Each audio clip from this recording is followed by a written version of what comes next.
The man had spent all his savings on a first-class ticket just to meet his idol, the CEO of a major airline. But after a brief handshake, the wealthy executive immediately began sanitizing his hands. When Malla pitched his idea for a low-cost airline so poor people could afford to fly, the executive laughed in his face. He made it clear, airplanes were for the rich, and he would never let the wealthy and the poor share a cabin. He even tried to push Malla into economy, but Malla stood his ground. He'd paid for his seat, and no one had the right to move him. But the executive wouldn't tolerate sitting next to someone like him. So not long after, an announcement came over the speakers claiming there was a technical issue, and the flight had to return.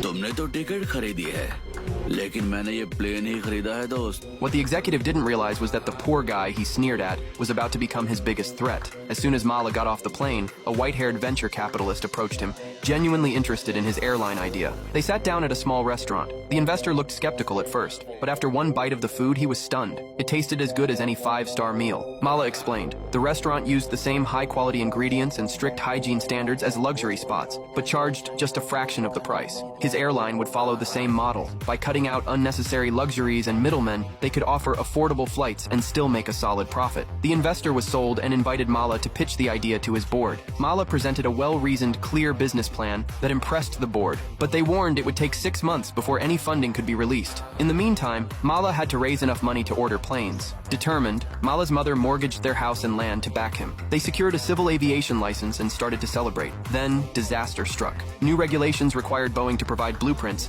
and Boeing canceled their deal. Worse, Malla's startup was slapped with a €50,000 penalty for aircraft delays. Desperate, Malla turned to the white-haired investor, only to discover a brutal truth. The investor had been working with the airline CEO all along. It had all been a setup. The rich weren't about to let the poor cut into their profits. Their real plan was to drown Malla in debt and crush his dream before it even took off.